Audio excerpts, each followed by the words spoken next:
My name's Tom. Recently, I got married to someone very special to me, but it wasn't a smooth journey to get to this point. I'm planning to share the story of my wife and me in chronological order. My wife and I were both hired at the same company, both the same age, having both joined the company as college graduates. My wife's name is Margaret. Back then, we were just colleagues, and I used to casually call her Margaret. After our orientation, we ended up in the same department. We were both in sales, encouraging each other to do our best, grinding day in and day out. At the time, I had a girlfriend. We were getting along pretty well, I'd say. Then, in late April, I got a call from my buddy Joe. Joe is an old high school buddy of mine. We went to different colleges, but would occasionally hang out, just the guys. I got a call from Joe saying, "I've got a couple of tickets for an amusement park. Want to bring our girlfriends?" I'd never been on a double date before, so it was a bit awkward, but it seemed like it could make a good memory. My girlfriend was also up for it, so we decided to go. On the day of our double date during the long weekend, we met up at the location. I got out of my car and shouted, "Hey Joe." Joe raised his hand. "Hey, long time no see." We both knew that we had girlfriends, but we'd never actually met them or even heard their names before. Feeling a bit jittery, we introduced our girls. "This is Margaret. Nice to meet I." The moment I saw the face of the girl stepping out of Joe's car, I said, "What? Margaret? Tom, is that you?" We both looked at each other and couldn't help but laugh. Turns out, my buddy Joe's girlfriend was none other than my coworker Margaret. "No way. I knew you were in sales, but Tom and Margaret, you're at the same company." Joe was equally shocked and raised his voice. It was such a coincidence. All we could do was laugh, riding that wave of laughter. We all acted like kids running around an amusement park. Then, at lunchtime, they said they had something to tell me. Joe and Margaret were planning to get married in June. The wedding date was still up in the air, but they said once they'd saved up some cash, they'd like to have a wedding. So, come a lucky day in June, Joe and Margaret tied the knot. Margaret kept her last name. I heard that ever since they got married, Margaret's been making Joe's lunch every day. I was privy to all these lovey-dovey stories, but as for me, I got dumped by my girlfriend that fall. All ever since she heard Joe and Margaret were getting married, she'd been mulling over our future. I'd been thinking about it too, but what she said hit me hard. "I can't see a future with you." I asked if I'd done something wrong, but her response was vague, something like, "It just doesn't feel right." Let the past be the past, I thought, but it was a tough pill to swallow. Joe and Margaret were the ones who consoled and encouraged me. Despite being newlyweds, they'd invite me over and lift my spirits with some drinks. Best friends and coworkers, including myself, the three of us started hanging out more. Once Joe and Margaret got married, I thought this enjoyable dynamic would last forever. Then, a new year rolled around, and spring came along. It was the spring marking our second year at the company. One Monday, when work hours had already started, Margaret was nowhere to be found. "Is she unusually off work today?" Just as I was about to ask my boss that, my phone rang. It was an old high school buddy. "Sorry to bother you at work, but I just got a call from a friend." Without any pleasantries, he sounded rushed, but the next words from him left me in shock. "Joe. Joe had an accident." It was a call to tell me that Joe had passed away this morning. "What? Joe, you're kidding me. What do you mean he's gone?" I was rattled. I couldn't believe what I was hearing. The accident happened last night. Joe was in the passenger seat of a friend's car, and an oncoming car, apparently a dozing driver, ran into the car Joe was in. He was rushed into emergency surgery but passed away in the early hours. I attended Joe's funeral. "Joe, why did it have to be you?" I couldn't stop the tears. The harsh reality was too much to take. Margaret held it together at first but broke down crying during the service. I couldn't bear to look at her like that, so I covered my face with a handkerchief, trying to stifle my sobs. Afterwards, Margaret took a month off work. By the time she came back, she had lost a lot of weight. When she returned, she came to my desk. "Tom, thanks for all the emails. Sorry for worrying you." Margaret smiled, but I could tell she was still forcing it. "Even I can't believe that Joe's gone. That's why I've been so worried about." During her time off, I had been sending her emails at night. "Are you eating properly? Getting good sleep in your bed, that's all I could really ask in my mails. But Margaret told me she appreciated those messages. Being alone at night was tough for her. When she got home, the loneliness hit her hard, and she couldn't get anything down. When she got an email from me, it made her think that she had to at least try to live a normal life. Even if it was just one sandwich, she managed to eat it.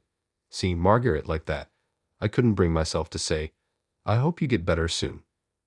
All I could do to make her feel even a little bit better was to invite her out for dinner after work. I've tried a couple of times with colleagues who are also worried about her, but she declined, saying she's not up for it yet. But we kept asking her, and eventually she accepted our invitation. Her appetite was small, but seeing Margaret say the food was good and actually eating a little made me feel somewhat relieved. On our way back from dinner, as we live in the same direction, Margaret and I walked down the night streets together. Then, Margaret started talking about Joe. He's in the cemetery now, and all that's left at home is his portrait. I'm really alone now. Margaret started to cry, her tears flowing freely. All I could do for her was offer her my handkerchief and rub her back. Her sorrow from losing Joe is beyond my own. With that thought, I found myself at a loss for words. "I'm sorry. Thank you." Margaret had been crying for a while, but she said that and started walking again. I had initially planned to only walk her part of the way home, but I couldn't bear to let her walk alone in her current state, so I ended up walking her all the way to her house. There, I lit a candle in memory of Joe. Pictures from the funeral, along with cheerful photos of Margaret and Joe, adorned the room. Seeing that, I couldn't hold back my tears either. "I'm sorry for crying when I should be the one encouraging you." My words got choked up in tears. It's too soon, isn't it? We had so much more ahead of us. It's frustrating, but I bet Joe is the most frustrated of all. Margaret said, as she wiped away her tears. "But I have to keep going or else Joe would worry," she shared. Even though she might not be fully ready yet, she's trying to cheer up a little bit at a time. I wondered what I could do for Margaret. All I can do is listen to her and take her out to eat. That felt so inadequate. Margaret had said that she finds it easier to cope while working, but it seemed like she was putting on a brave face. Yet, she managed to get through the first anniversary of Joe's passing. While she still had her down moments, Margaret was slowly getting her spirits back. During this time, the support from everyone remained unchanged. A few of us from work kept inviting her out to dinner after work. I continued to walk Margaret back to her house. On days when we got home early, I would light a candle in memory of Joe.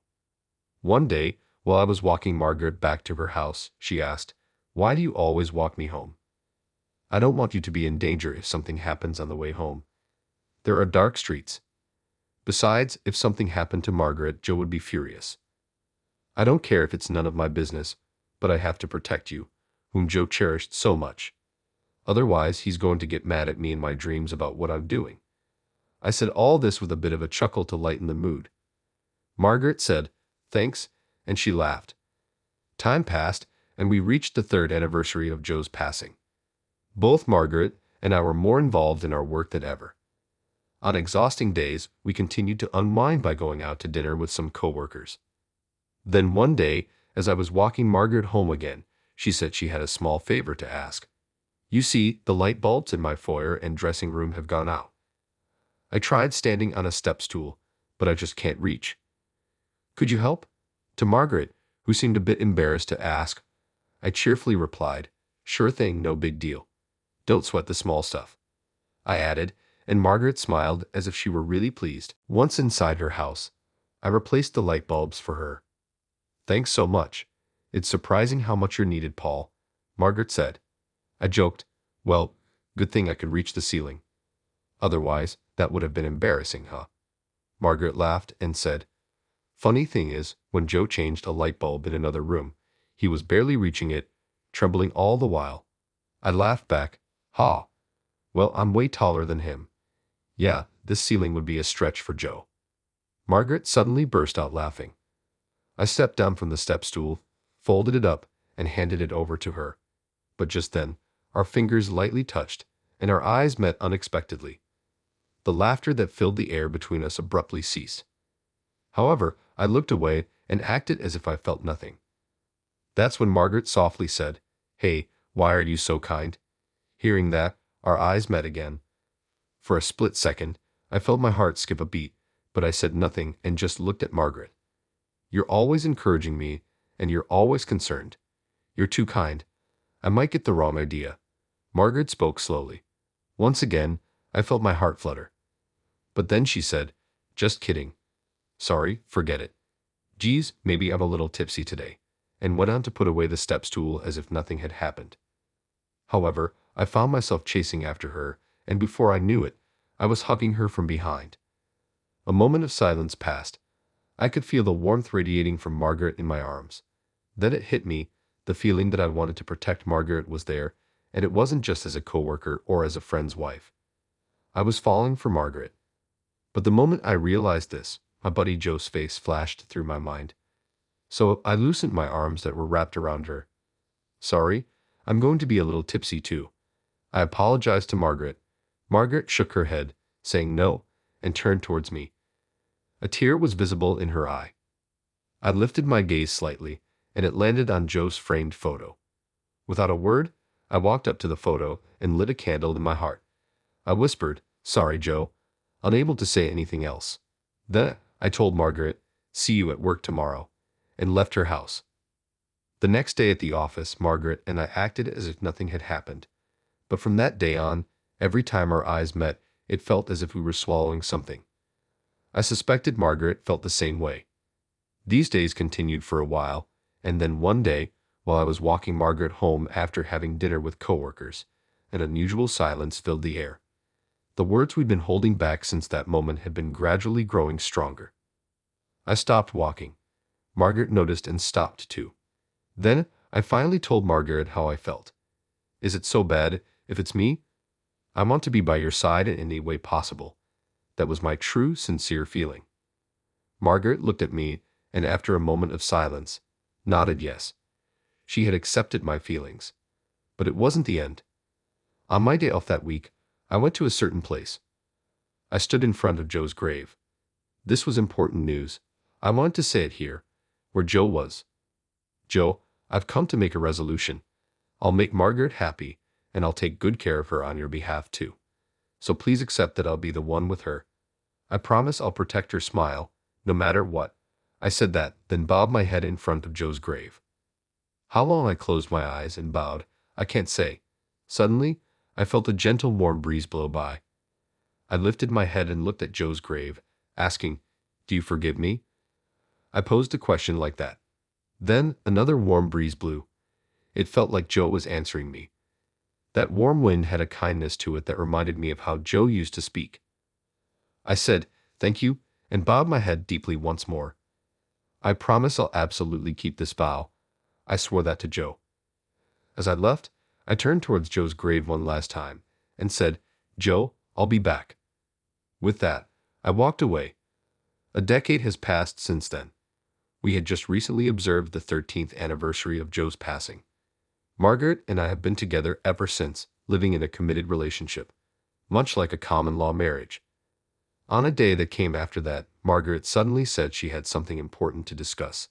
It was on our way back from visiting Joe's grave to honor his memory. It had become our custom to pause and rest at a park before heading back home after these visits. That's when Margaret suddenly turned serious and started speaking. Tom, it's been a while, and we just had Joe's 13th memorial service. So I've been thinking, it's about time. I know we shouldn't rush to conclusions, but we need to think about our own lives too. I'm sorry for everything up to this point.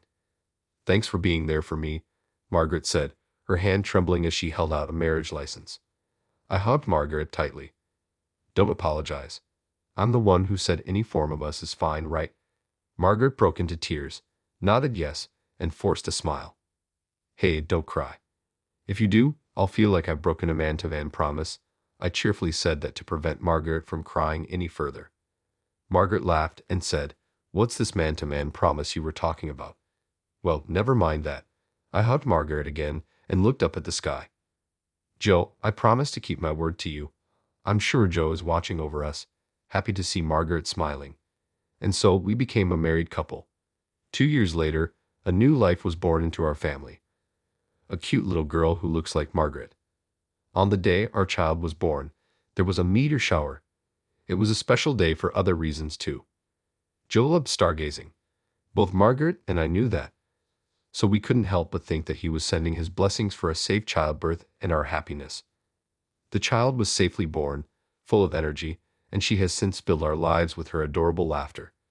To ensure that the family we're committed to protecting can always smile, and while cherishing our loved ones as they deserve, we plan to keep living